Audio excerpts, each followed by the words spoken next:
What's happening, guys? Welcome to the 12th installment of the California road trip.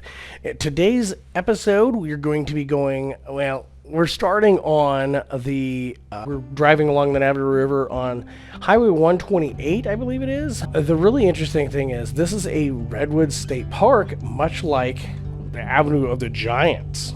Now, the really cool thing about this is, unlike the Avenue of the Giants, where it was preserved before it was cut down, this has been preserved after it had been cut down or severely thinned. This is 660 acres. It's about 11 miles wide, or long, on both banks of the Navarro River, from the town of Navarro to the river's confluence with the Pacific Ocean. And that's where we were at in the last video. We had driven to where the Navarro River goes into the Pacific Ocean. But we're picking up right after the bridge, because where I came up to the Navarro River, there was a bridge that went over the Navarro River, and I could go left and continue around on the Pacific Coast Highway, or I could hang a right on 128 and head into toward Navarro, and that would take me along the Navarro River and through the Navarro River Redwood State Park. This is all Mendocino County in here where we're at right now. Really neat thing about this is, as you're driving along in this little forest here, you can see remnants of trees that had been cut down. So if you were to get out and wander around, you would be able to see a lot of old milling activity. It's really interesting because down by the mouth of the river, you can actually see remnants of where they used to log, because they used to log and then bring things down to the mouth of the river, cut the logs up, mill them, and then there was at one point a railroad that came down there, and that was the Central Pacific, I believe. Anyway, it was a railroad that came through and picked up the logs and brought them back up to civilization so they could utilize the redwoods to build houses and stuff. So they call this area a second growth redwood forest, and that's because it is not the original growth. It's not an old growth. This is after everything had been cut down and harvested and the money had been pulled from the area. And this is really kind of before preservation efforts really were underway, and they were just buying up everything and getting all these people to cut down redwoods. I mean, there are some enormous redwoods around here still. You've got a lot of areas around here that have redwoods that had never been cut down, and they would rival some of the trees that are up on the Avenue of the Giants. So although the Avenue of the Giants has some monster trees up there, there are also some down here too. So you can kind of get a little bit of a taste of what's going on in the Avenue of the Giants right here, but there's a way bigger experience up there doing stuff in Avenue of the Giants. But this, if you don't have time, you're kind of strapped on time, and you want to go do the lighthouse thing, you want to do other things other than get stuck up in the redwoods, definitely think about this. This is definitely a scenic way to let your children experience redwoods, giant redwoods. There's a campground here. Well, actually, there's two. There's one on the shore down by the ocean. You guys saw that in the last video. And then there's also one further upriver, which is inland. But do keep in mind there are critters. Okay, I mean, as safe as California may seem to be, there are critters. So just kind of keep that in mind.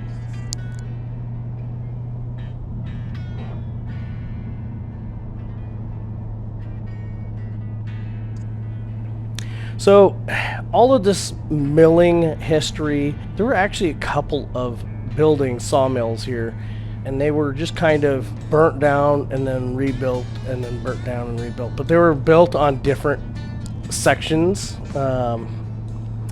Yeah. So anyway, the river, the side of the river that the road is on the north side of the river. There was a railroad that would bring logs down to the sawmills where they were then cut on the south bank. The mill closed in 1893, and then the 1906 San Francisco earthquake and several fires reduced the town to almost nothing by 1921. In 1922, the road that would become what we are driving on today was built reusing portions of the old railroad bed. And the inn down at the mouth of the river remained open until the 70s. The Navarro Mill Company house and the mill superintendent house, those are in the previous video. You can also see them as you go down there. It's a little touristy spots. I mean, it's fun for people who want to kind of do that stuff. I wasn't really interested in that kind of stuff. I was more interested in driving and having fun and winding around the roads. So as far as the elevation changing and everything, it's not really that bad. I mean, as you get up the river valley toward the main valley that takes you up to Highway 101, there's a grade difference, obviously, because you're going uphill, going away from the ocean for that. You're going up the river valley, I guess you could say. But I mean, it's fun. And you do eventually get to a point where the redwoods kind of stop and it starts to open up into grassy plains type of area. Now, I did get asked a couple of, this was a while ago when I first started making the videos for my trip in California, why I picked October to come out here to California. Well, the reason why it was quite simple. When I watched other people's videos of driving through California, they always did it when everything was green. And the couple of times I was out there recently, I was out there in October, November, December, and I found it fascinating how much color variation was in the fall months in California, and I really, really found that fascinating. So I wanted to go and film some of that, and I wish I was a little bit later, maybe when the grapevines started turning colors. That would have been a great time to go out there, but I beat that by like a month, so it is what it is. But I still had fun. I still loved being out there when I was, and it was quite honestly one of the best trips I've ever had out in California. Now, other people might want to be out there a little bit greener, but I enjoyed the time I went out there. Could have been a little warmer on a couple of the days, but I'm not complaining. I'm not complaining at all. So as I'm driving through this road, people, you'll notice that some people on these 2-lane roads, they kind of pull over and I kind of get around them. Something you have to understand, in California, the way the rules of the road are set up, if you were being bared down on by a vehicle that is going a greater speed than you, whether that's the speed limit or somebody is, casually looking at something, when it is safe to do so, pull off to the side so the other person can get around you. Sometimes that doesn't happen. Sometimes people just are stubborn, and then they will just do 20 under the speed limit out here, and you will have to insufferably follow them. And the reason why these little side bits are on the road, these little gravel stopping spots, that's why. So as I'm proceeding through the forest, or in any of my other videos, when people are pulling over, they're not doing that because I'm being rude to them. They're doing that because that's the courteous thing to do. And I do this occasionally. In some of the other videos, you'll see me pull over and let people pass me too. So I mean, it's it's the courteous thing to do. And especially if you're in a vehicle that's coming down a hill, coming down the mountain, you have right of way, so you gotta pull off to the side if you're going up the mountain. So just keep that in mind.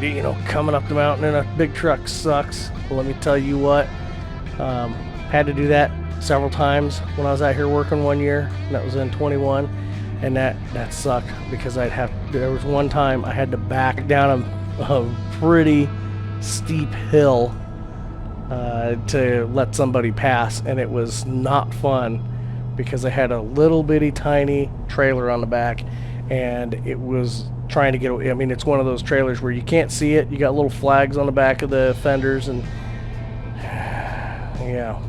So by the time it's getting away from you, it's already gone. That kind of trailer. Anyway.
once you pass Navarro, the forest kind of lets up a little bit, and you get kind of into the already cleared forest area of the countryside, and basically you end up with a bunch of pasture land and vineyards.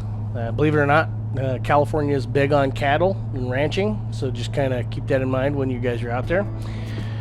So you're going to see a lot of cows, and there's a lot of people that cook really good steaks out there, so just be prepared, okay?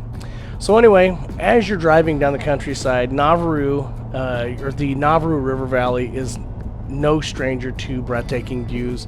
Now, obviously, the elevation changes are not as dramatic as some of the other parts that we've visited so far, but it is no less spectacular, and every turn of the road leads you to more and more breathtaking views. Now, a couple of spots, you know, it's like that's kind of a letdown, but more times than not, you're rolling around a corner, and guess what? You're like, oh wow, look at that vineyard, or oh, that's cool. Do you see that rock outcropping there? Oh, that is totally cool.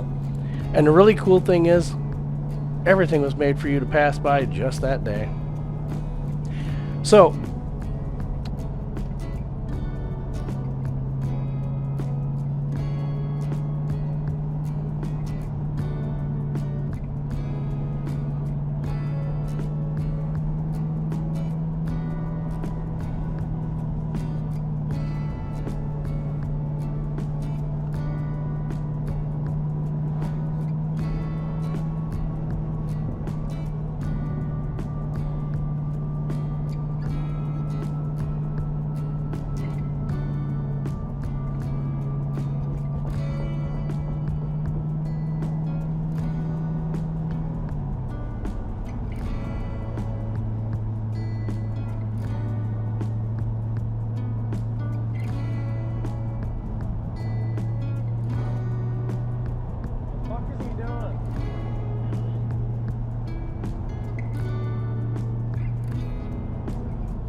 So I could have gone and sidetracked to Ore Springs Road and headed in on the north side of Ukiah, or I could have cut across to 101 via Soda Springs Road, or come in on the south side of Ukiah. Would have saved me about, I would say probably 2 hours on my drive.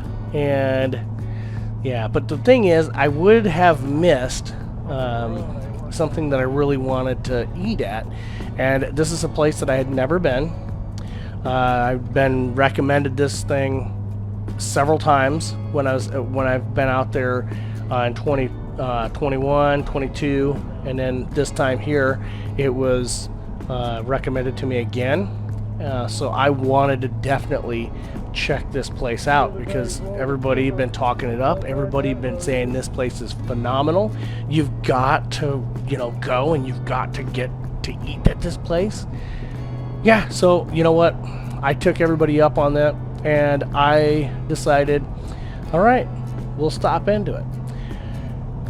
So that being said, I ended up going down 128 all the way to Cloverdale, and got on the 101 from there.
So what was in Cloverdale that I absolutely had to go sit at? So it was this place called Piacere. Don't judge me. Don't judge me. I don't speak Italian. I have plenty of Italian friends, but I don't speak Italian. And pronouncing Italian words for me is just going to be a hack job every time I do it. So anyway, I mean no offense by how I say that. I'm saying it how I think it looks, and there you go. Yeah, I could probably use AI to help me, but I digress. Take away from the story here. So anyway, I ended up getting a steak. I got some oysters on a half shell, and I got some soup.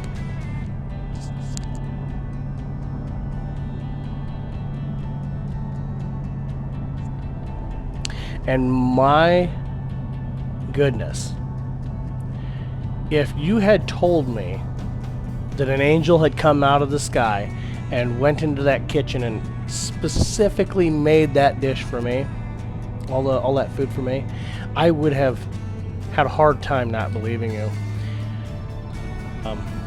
Definitely more than meets the eye with this place. Family-owned restaurant. It's been open since 2000. Fantastic food. Just absolutely fantastic. If you're in Cloverdale, or if you're visiting Sonoma County or Mendocino County, you make a trip. I mean, if you're anywhere near Ukiah or Cloverdale, go. I mean, if you're up here poking around on the countryside, go to this place. It is definitely worth going to eat.